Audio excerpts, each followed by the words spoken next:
I'm up in Oscoda at Foote Dam. You can see it just over my shoulder here. Before we get this video started, I want to thank all my new patrons, Rachel and Greg, and for people sending me letters through the mail. So huge thanks to Ted. If anyone wants to send me anything, I will pop my P.O. box up on the screen right now. Also, if anyone else wants to support me, my PayPal and Patreon links are in the description down below. But let me turn the camera around now and we'll take a little bit closer look here at Foote Dam here in Oscoda. So I was here about a year ago and filmed this dam, kind of called out a few aspects of it that looked like they needed repair. And the reason that we're up here is we actually camp over here at Old Orchard Campground. This is known as Foote Pond out here. Hangout spot over here where all the boats like to park. So that's where we're at, and kind of walk down the retaining wall over here. But you can actually see they got these booms out here to keep boats from coming up too close to the dam. We'll actually go around the front of the dam when we go ahead and leave today, but I think the depth out here is about 60 feet if I recall.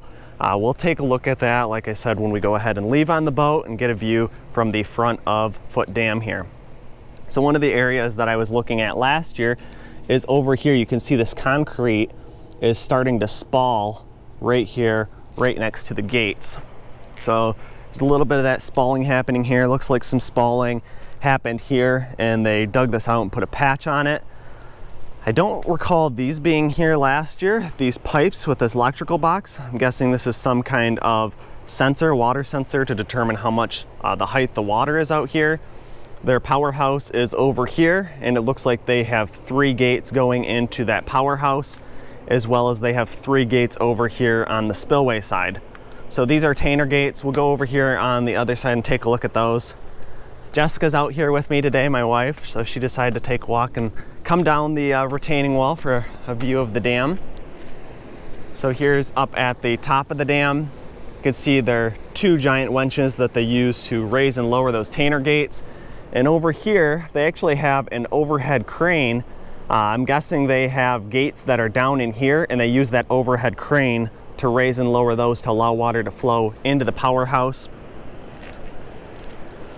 So on this side of the dam, wow, look at all the pigeons. Looks like there's 1 auburn, quite a few blue bars and blue checks. So if anyone's in Oscoda area and looking for a good place to pigeon trap, this looks like a good area to do it. Here's a good view of the back side of the Tanner gates. So all 3 Tanner gates are in the lowered position right now. You can see the giant chains that are used to raise and lower those, and the powerhouse over here. I'll go down here on the tail race wall and we'll take a look over there at the back side of the powerhouse, and maybe a little bit better view down here of the downstream portion. This is located on the Oscoda River. So if anyone knows of the Oscoda canoe races, they come right through here, and here's actually the portage that the canoes come over, and they drag them all down this hill. They have a walkway as well, but usually they just drop them and go down there and put them back down there, continue on out to Lake Huron. Heading down here a little bit further, you can actually see the sill down here. Try to get a view through the chain link fence, but we could see a lot of spalling happening on the back side of the sill. Looks like they have a couple drains right in the very bottom of that sill to allow water to pass through when the gates are not opened. But a lot of the spalling is probably happening because of the rebar and that reinforced concrete getting a little bit of rust on it, and when that rust that expands a little bit, when that expansion occurs, it creates pressure inside of that concrete and will just go ahead and pop that concrete right off the surface. Also, here in Michigan, we have water that gets into the crevices of the concrete, and when that freezes in there, that a lot of times will pop the concrete as well. So we'll head on down here, take a look right over the top of the tail race wall. So the retaining wall down here. So again, here's that sill. A lot of the spalling happening over here on this side of the sill. A couple of trees that are down here. Powerhouse is right up there. Again, a ton of pigeons over there. The substation is located right over there. This dam is owned and operated by Consumers Energy. Jessica said there's an airplane coming, so we'll take a look here and see if we can see it coming over the hill. But yesterday there was a huge, looked like a Boeing 777. A lot of you are probably more familiar with the planes than I am, but I'll actually post up a picture of that plane when we were over there at the Sand Dune Hill. And there's a base right over here that they service these airplanes. So that's a reason that I can't actually fly my drone here. I know there's been some people that said you can apply for permits to be able to fly here, but it is right in line with the runway. So there he comes. So that plane is probably only 300 feet up in the air in altitude. So it looks like it's Kalitta Airlines. Not sure what it is. You can let me know in the comments down below. Is that a 777 or some kind of other aircraft? But that is the reason that I'm not able to actually fly my drone here. That runway, it comes right over the top of the dam here. The Air Force Base is just over that direction. A lot of people over here. This is actually a public access parking lot that you can come down here and fish down here in the Oscoda River. So I'm now down here on the tail race wall at the very end. You can get a broad overview of this entire dam. Looks like there's actually a Consumers Energy employee here at the dam right now. It would be pretty cool to actually get a tour inside of this one. I haven't asked yet, but maybe next year when we're here, I can maybe get a tour inside this dam. By now you've probably already seen my tour inside the Beaverton Dam. And next week we're actually leaving on our honeymoon to go to Hawaii. So this video will be coming out after that. So if you want to check out some of the videos from our honeymoon, I'll actually be posting those over on my other channel, the Mowbray family channel. Link for that is also in the description down below. So if you want to go see the adventures that we had out there, it was pretty fun. We got actually married almost a year ago, but due to COVID, we weren't able to take our honeymoon right away. So this year we are going ahead and taking it. But here, see a couple fish here, some large bass. Oh, that guy right there, that's about a 2-3 foot. Looks like a bass, looks like a smallmouth bass, so he's pretty big. They have a very long concrete pour here at the end to stop a lot of that erosion from happening, but right here at the very end of that wall, looks like it drops off down to about 6 feet, so a little bit of erosion happening here right at the end of the dam. Again, this is where the canoes get put in as they come over the top of the earthen embankment. We'll take a look at that when I head up that way real quick as well, and continue on down the Oscoda River.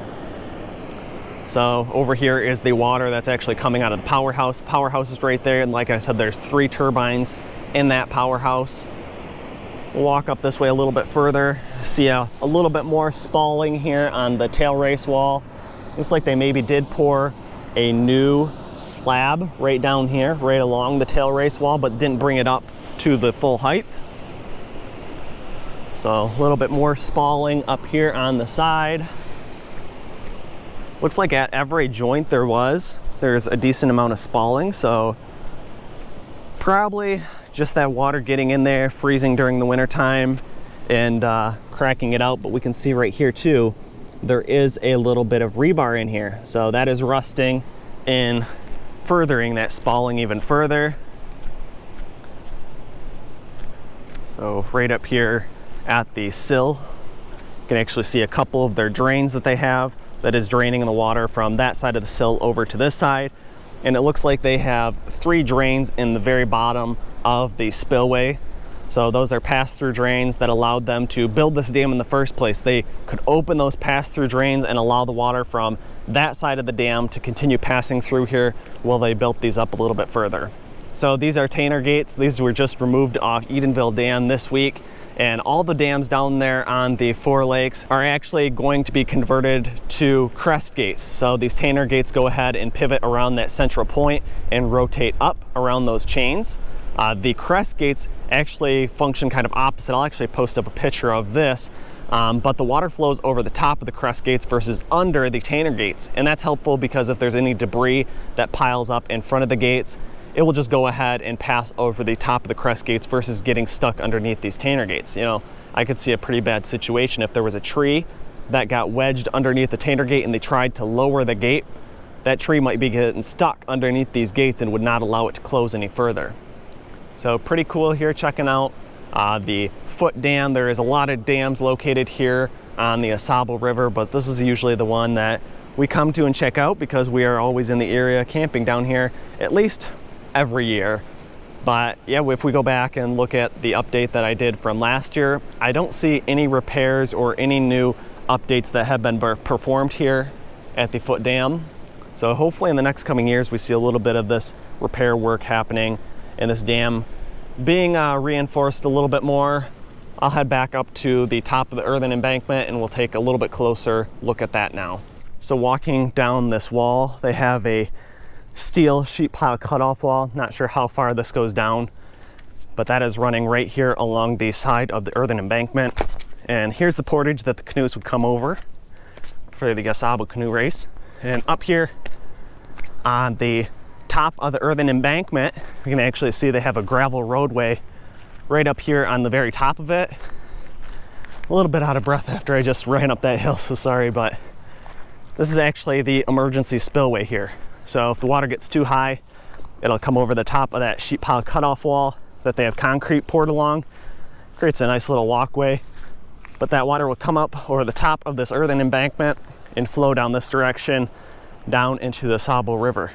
So hopefully they never have to use that, because again, this is an earthen embankment. Not sure what it's made out of. Most likely sand, since we could see the huge sand hill right here in the background. And yeah, if that water comes over here, it will slowly start eroding this earthen embankment. But it does look like they have a nice slope on it. This isn't too steep, but you know, when that water starts coming over it, it will slowly start to erode further and further.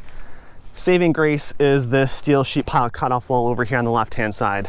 That should create a good environment that the whole entire earthen embankment is not going to disappear, but you can kind of imagine what would happen if the water started coming over top of this.